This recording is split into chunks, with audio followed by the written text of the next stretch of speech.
दोस्तों, आज मैं जिस मूवी को एक्सप्लेन करने जा रहा हूँ ये 2019 में रिलीज हुई सुपर हीरो हॉरर मूवी है जिसका नाम है ब्राइटबॉर्न। इस मूवी को IMDb में 6.1 रेटिंग मिली हुई है। दोस्तों, आपको ये वीडियो पसंद आई तो इसको सब्सक्राइब, लाइक और कमेंट ज़रूर करें। तो स्टोरी की शुरुआत होती है ब्राइटबॉर्न सिटी में रहने वाले एक कपल को दिखाते हुए। कायल और टोरी शादी करके एक खुशहाल जिंदगी बिता रहे थे। दोनों फैमिली भी स्टार्ट करने को जा रहे थे, लेकिन काफ़ी कोशिशों के बाद भी टोरी को बच्चा नहीं हो रहा था। लेकिन एक रात अचानक से उनके घर के सामने एक स्पेसशिप आकर गिरता है, तो वो स्पेसशिप में एक बच्चा मिलता है और उनका ये ख्वाहिश भी पूरी हो जाती है। वो बच्चा एक छोटा लड़का होता है जो उसी स्पेसशिप में आया हुआ था आउटर स्पेस से। और अब कायल और टोरी उस बच्चे को खुशी खुशी अडॉप्ट करते हैं और उसका नाम रखते हैं ब्रैंडन। और वो स्पेसशिप को उनके घर के ही सामने एक हाउस में छुपा दिया जाता है ताकि किसी और को या फिर ब्रैंडन को भी पता नहीं चले। अब 10 साल बाद की कहानी दिखाई जाता है जहां ब्रैंडन 12 साल का होने वाला है। वो अपना स्कूल का सबसे होनहार स्मार्ट बच्चा होता है और घर में तो वो अपनी माँ का आंखों का तारा है और उसके डैड भी उससे बहुत प्यार करते हैं। अब तक तो सब कुछ सही चल रहा होता है, लेकिन उसके ठीक 12वीं जन्मदिन के बाद उनका कैरेक्टर चेंज होना शुरू करता है। जैसे कि नींद में एलियन का लैंग्वेजेस बोलना, रात को उसको फिर नींद में उसी आउट हाउस में जाके वो स्टोरेज जहाँ स्पेसशिप रखा गया था उसको खोलने की कोशिश करना, उसके बॉडी में आया हुआ अद्भुत पावर, ये सब चेंज आता है। एक दिन ब्रैंडन उसके फैमिली के साथ एक लोकल रेस्टोरेंट में डिनर करने के लिए जाता है जहां ब्रैंडन के अंकल नोह बर्थडे केक लेकर आता है और उसको एक राइफल गिफ्ट करते हैं। लेकिन क्योंकि ब्रैंडन 12 साल का एक छोटा बच्चा होता है तो उसके फादर कायल वो गिफ्ट लेने नहीं देते हैं। लेकिन ब्रैंडन को ये बात पसंद नहीं आती है, इसलिए सबके सामने अपने फादर पर गुस्सा करने लगता है, जिसके कारण वो लोग डिनर छोड़ के घर चले आते हैं। अब कायल और टोरी को ब्रैंडन का ये एटीट्यूड काफी अजीब सा लगता है क्योंकि इससे पहले उसने कभी भी ऐसा बिहेव नहीं किया था। इसीलिए कायल और टोरी कैंपिंग जाने के लिए तैयारियां करते हैं ताकि वो दोनों ब्रैंडन के साथ ज्यादा से ज्यादा टाइम स्पेंड कर सके। और एक दिन सुबह कायल नोटिस करता है कि ब्रैंडन खाना खाते टाइम फोर्क को चबा गया है और इधर टोरी को ब्रैंडन के रूम से कुछ ह्यूमन ऑर्गन्स के पिक्चर के साथ साथ लड़की के भी पिक्चर भी मिल जाते हैं। इधर कायल को समझ आने ब्रैंडन के साथ कुछ तो अजीब है। हालांकि कायल और टोरी को शुरू से ही पता था कि ब्रैंडन बाकी इंसानों से थोड़ा अलग है क्योंकि बचपन से ही वो सुपर हेल्दी रहा है। ना कभी उसको चोटें लगी है, ना उसकी हड्डी टूटी है और ना कभी वो ब्लीड आउट भी हुआ है। अब कायल और टोरी सोचते हैं कि ब्रैंडन बड़ा हो रहा है और इसीलिए शायद उनके फिजिकली और मेंटली सारे चेंजेस आ रहे हैं। इसीलिए वो दोनों डिसाइड करते हैं फादर के रूप से ब्रैंडन से बात करेंगे और उसको समझाएंगे भी। इसके बाद कैंपिंग ट्रिप के दौरान रात के समय पर टेंट से गायब हो जाता है और उसी के क्लास में पढ़ने वाली एक लड़की कैटलिन के घर में उसको स्टॉक करने के लिए चला जाता है। इसके बाद वो अपने घर के ही पोल्ट्री फार्म में चिकन्स को अजीबो तरीके से घूर रहा है और आधी रात के बाद कायल और टोरी सो जाने के बाद वो सारे चिकन को अपनी आंख की आग से मार डालता है। कायल बाद में आकर फार्म का ये हाल देखता है और टोरी को बताता है कि ये काम ब्रैंडन का ही किया हुआ है, लेकिन टोरी इस बात को यकीन नहीं करती है। उसका कहना होता है कि 12 साल का एक छोटा सा बच्चा ऐसा कैसे कर सकता है और उल्टा कायल को सुनाने लगती है कि वो अपने बच्चा को शक कर रहा है क्योंकि ये काम भेड़ियों का किया हो सकता है। अब अगले दिन सुबह स्कूल में जिम क्लास के दौरान कैटलिन ब्रैंडन को सबके सामने इंसल्ट करती है, जिसे ब्रैंडन काफी गुस्से में आ जाता है और वो कैटलिन का हाथ बुरी तरह से तोड़ डालता है। अब इसके बाद पनिशमेंट के तौर पर ब्रैंडन को सिर्फ 2 दिन के लिए सस्पेंड कर दिया जाता है, जबकि कैटलिन की मॉम चाहती थी कि उसको अरेस्ट किया जाए। लेकिन ऐसा होता नहीं है। लेकिन स्कूल डिसाइड करता है कि सस्पेंशन पीरियड खत्म होने के बाद रोज स्कूल के काउंसिलर मैरिली, जो ब्रैंडन की आंटी भी होती है, वो उसकी काउंसलिंग करेगी। अब उस रात ब्रैंडन को फिर वो एलियन की आवाज सुनाई देता है और वो चला जाता है उसी स्पेसशिप के पास जहाँ उसे स्टोर किया गया था। वो अपने हाथ से लॉक को तोड़ डालता है और वही एलियन लैंग्वेज को दोहराते हुए उधर ही हवा में उड़ने लगता है। जब टोरी को आउट हाउस से रेड लाइट नजर आती है तो वो समझ जाती है कि ब्रैंडन उधर ही है। वो जैसे ही वहां जाकर ब्रैंडन को बुलाती है, वो स्पेसशिप बंद हो जाता है और ब्रैंडन उधर ही नीचे गिर जाता है स्पेसशिप के पास और स्पेसशिप से लग के उसके हाथ में पहली बार चोट आती है और खून बहता है। अब तक ब्रैंडन को यही पता था कि उसको किसी एजेंसी से अडॉप्ट किया गया है, लेकिन आज इस हादसे के बाद टोरी को सच सच बताना पड़ता है, जिसको सुनने के बाद ब्रैंडन काफी गुस्से में आ जाता है और इसी गुस्से में वो एलियन का जो मैसेज था उसको भी क्रैक करता है, जो उसी स्पेसशिप से आता रहता है, जिसका मतलब निकलता है टेक द वर्ल्ड, यानी पूरे दुनिया को कब्जे में कर लो। अब इसके बाद ब्रैंडन कैटलिन के घर चला जाता है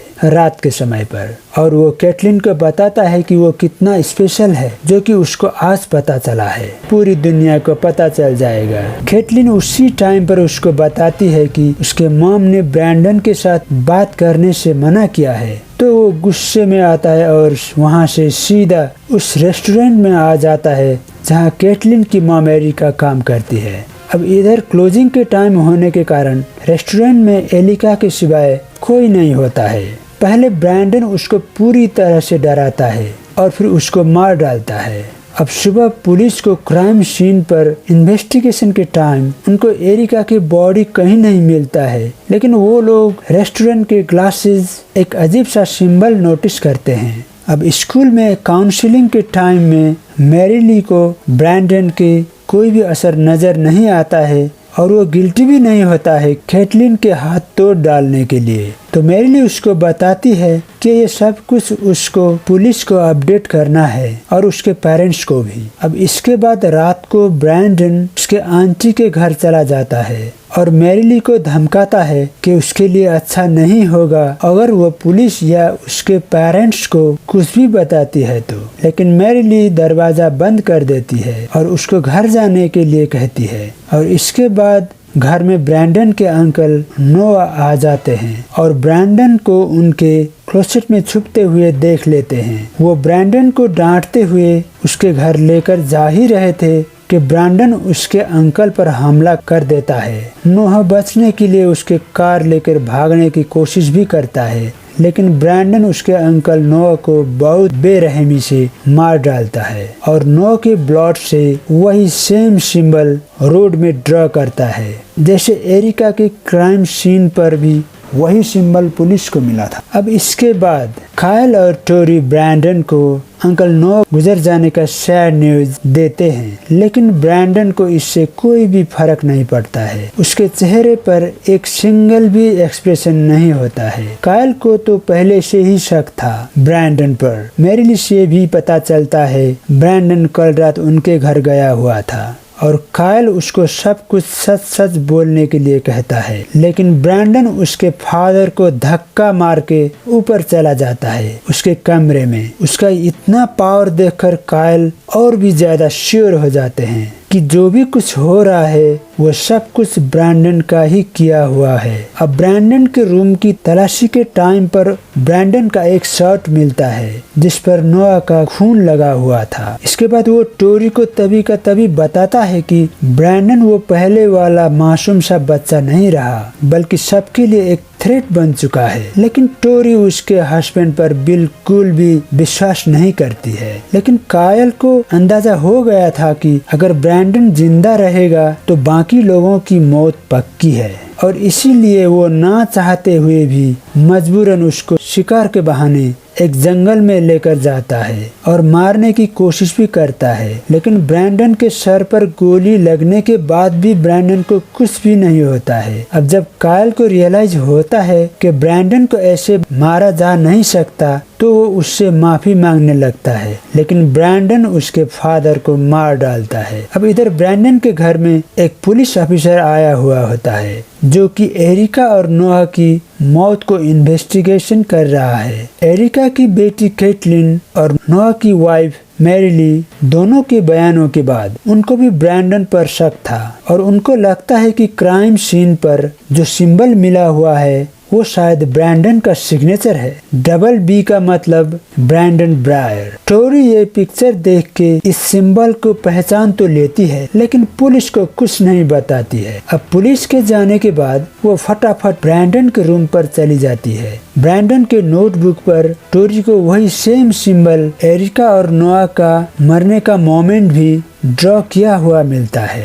अब सब कुछ पता लगने के बाद टोरी कायल को कॉल करती है, लेकिन फोन ब्रैंडन उठाता है और बताता है कि कायल अब नहीं रहा, वो मर चुका है और वो अब टोरी के लिए घर आ चुका है। इसके बाद ब्रैंडन पूरे घर को तोड़ने लगता है क्योंकि उसको समझ आ गया था कि उसके मॉम को सब कुछ पता चल चुका है और वो भी उसके अगेंस्ट हो गई है। और इधर टोरी जैसे तैसे खुद को बचाते हुए पुलिस को 911 पर कॉल करती है। उसके बाद पुलिस तो वहां आ जाती है, लेकिन ब्रैंडन वो दोनों पुलिस अफसरों को उसके मॉम के सामने बुरी तरह मार डालता है। और यही सब चल रहा था। टोरी को याद आता है वो स्पेसशिप ब्रैंडन को हर्ट कर सकता है और इसीलिए वो जैसे तैसे आउट हाउस में पहुंच जाती है, वो स्पेसशिप के पास।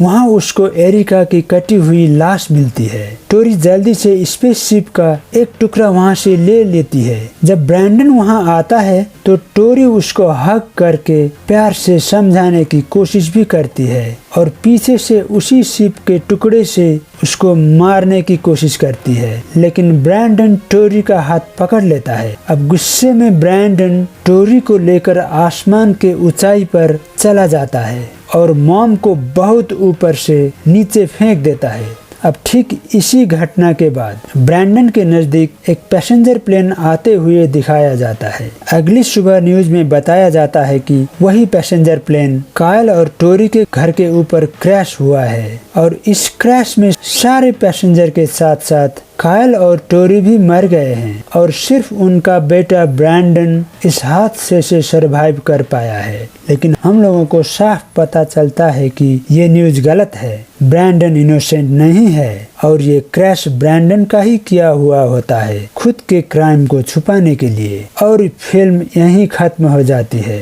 और क्रेडिट सीन में हमको कुछ फुटेज सीन दिखाया जाता है कि जहां ब्रैंडन पूरी दुनिया के लिए एक थ्रेट बन चुका है और ये एंटी सुपर हीरो दुनिया को तरसा रहा है। तो चलिए दोस्तों, आपको वीडियो कैसी लगी?